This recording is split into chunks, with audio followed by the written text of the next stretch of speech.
Oh, okay. So I come from Bible Belt, BC, a little town called Chilliwack.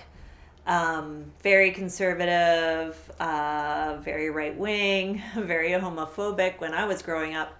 Um, and yeah, my older sister came out in the '80s, and it was pretty brutal for her. And I in making this movie, a lot of my experience in small town, you know, BC, has led me to a place of wanting teenagers to feel included. And so it was a very different process for MIKHAEL, my beautiful human. So when we started filming, I wrote this film with MIKHAEL in mind. It was based on some of the experiences that he was having at school. And yes, I said MIKHAEL came out as trans while we were filming. It was pretty challenging for him and for us, and with COVID. But I think he did an incredible job, and gives a really powerful portrayal of Kat.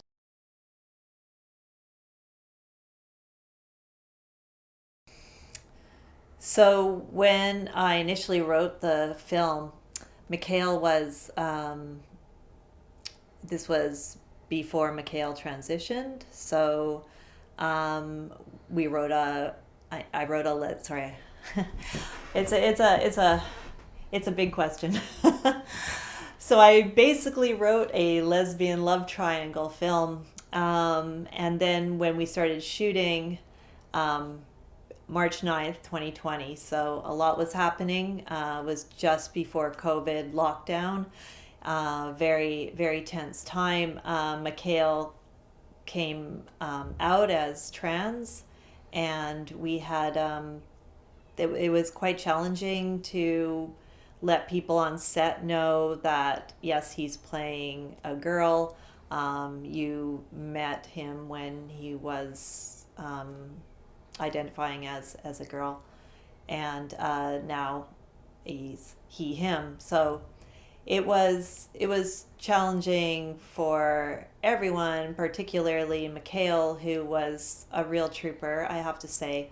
Um, so all trans people, or from what I've researched and had discussions with other trans folk, uh, they really don't love to see representations of themselves as their designated at birth um, sex. So it's difficult for MIKHAEL to watch the film, um, but he really gave it his all. Um, you'll see he gives a stunning performance. Super talented kid. I've always called him my beautiful human. So my beautiful human was very beautiful in this film. Sorry.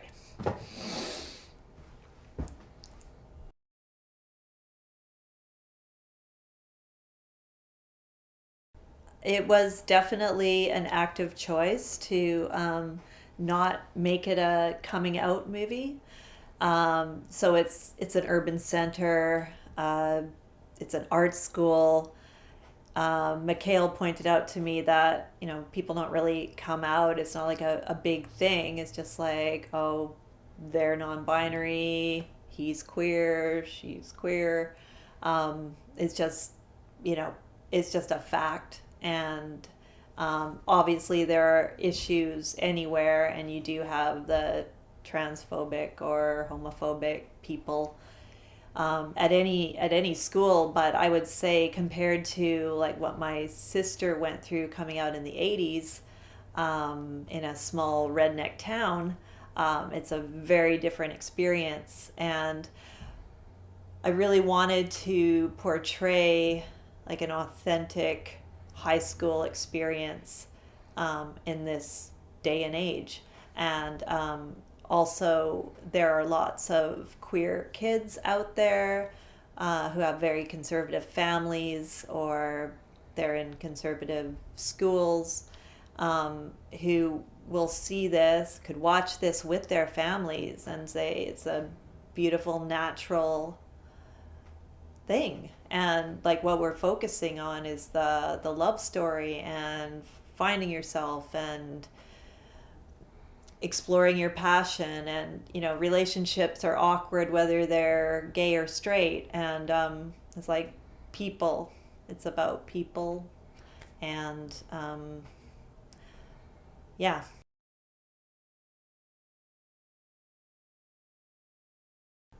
Well, my first feature was also a musical. MIKHAEL is also in that one. Music's a big part of my life, a big part of MIKHAEL's life. And Toronto, the film's very, very showcases Toronto. And the difference between Toronto and where I'm from, I spent most of my time in Vancouver. Um, Before this, in my other life. Actually, I've been here since 2004. Never mind. But music in Toronto is huge. There's like amazing communities. You go to parties and everyone starts jamming, and I really felt like Stupid for You needed that vibrancy of music. And my co-composers, Tim Cameron and Asher Ettinger, I've been working with these guys forever. They just bring their A game every time. And the story really was a story about, well, obviously, my character DANI is this ex punk rocker. She had this amazing band that was famous for a half a minute. And her child Kat is also a musician and a singer, and has her own little punk thing going. So it's a lot about the mother-child relationship, and the mom trying to say, hey, what happened to me isn't going to happen to you. You're gonna be amazing. You've been raised with a much healthier much healthier way to be raised, with where you can be whoever you want. But of course, Kat has all the insecurities that a teenager has, and all the awkward moments.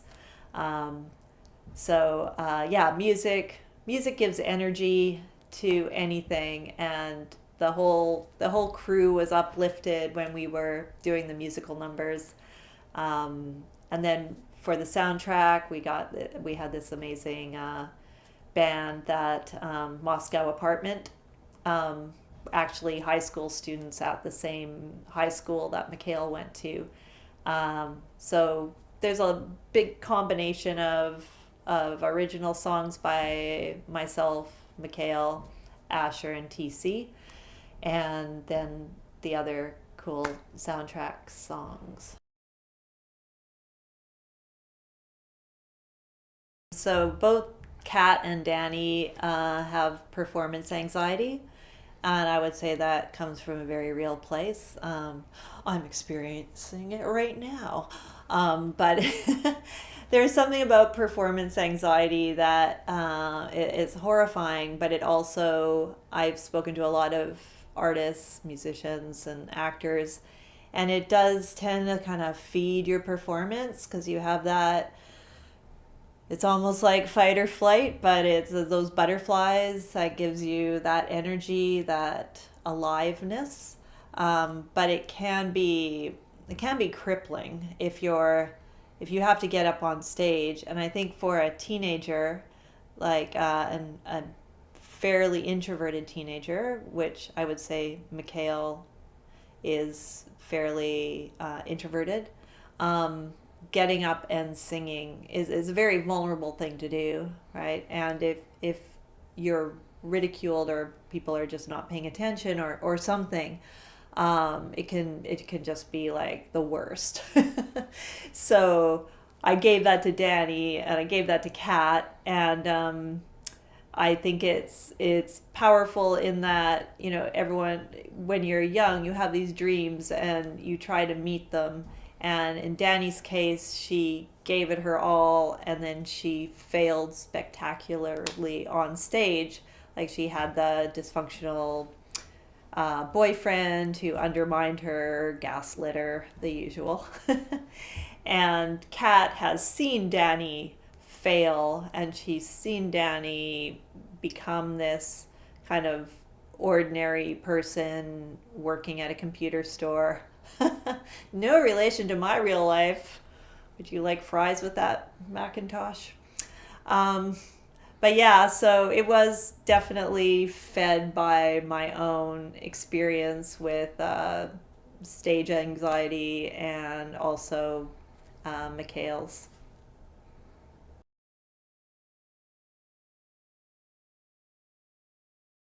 Yeah, so very important. I mean, if you have the luxury of having actual musicians and actual queer people playing queer people, that's the best case scenario. We didn't do, if we had done this film as a union shoot, I don't know if I can talk about this, but we wouldn't have had the freedom that we had with our cast.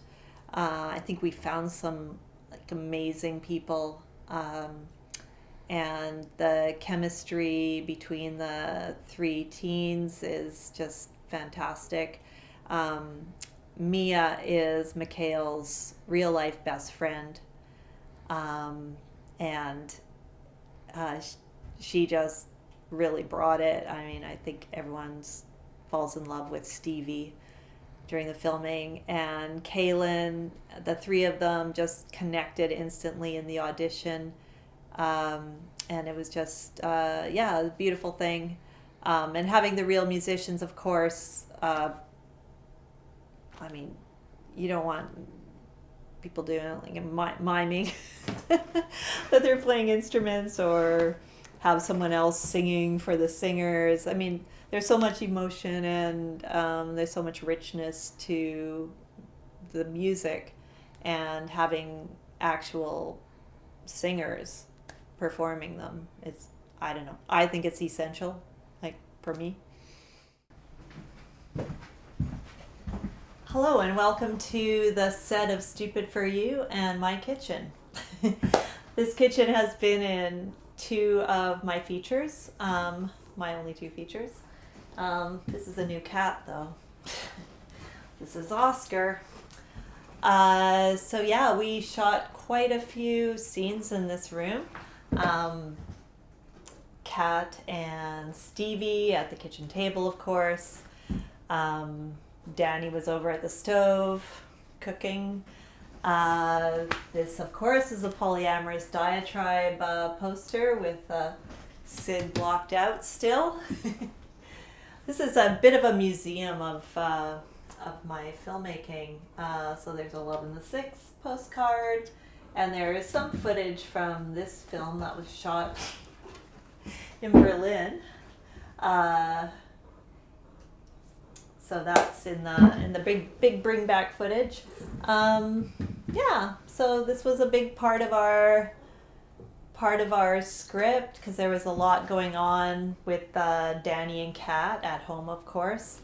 This is the hallway where Dani found all the post-it notes. Okay, want to follow me into the other rooms? And this, of course, is the bedroom, and a lot of action happened here in the film. Just the film. Okay. Yeah, so I've used my own house in both of my features, and yeah, the price was right. It's a tiny room, but we managed to pack in a lot. This is where I get really disgusted with the sheets, because didn't have the best date. I mean, Dani never has the best date, so yeah, you may remember this from the movie where I'm ripping off the sheets, storming out. This is the location of our amazing spring fling that Ellie Thompson, our set designer, production designer, costume designer, made into this incredibly magical location. The walls had the black and white blown up photos of polyamorous diatribe, allegedly taken in the 90s. This is the door that MIKHAEL, our cat, stormed out of. And of course the stage where Memory Hole and Polyamorous Diatribe played. Very dramatic moment happened here when we were shut down the first time on March 17th. We decided to cease filming because the province was in a state of emergency. Well, the world was in a state of emergency for COVID, so very emotional. When we came back in October, actually a year ago today, pretty close, and we set this space up for the prom, it was just incredible. It was so gorgeous. And we had 3 cameras rolling, and we had to be very organized with our extras because of COVID restrictions, of course. But we really made it feel, well, my team made it feel like this was a completely crammed prom scene. And the bands, 6 Million Reasons, when MIKHAEL and Mia were performing that song, it was just unbelievable.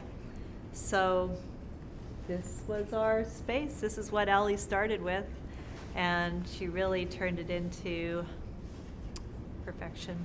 So this is where we shot the 90s video for the band Polyamorous Diatribe, their hit single, He's Theoretically Sentient. We really wanted to get that 90s vibe. We shot on high 8. That was our cinematographer, MJD, made sure he got a high 8 camera for this. And we shot it 2 weeks before we actually started principal photography. So it was really great. Everyone, the band came out. We had Lily Frost walking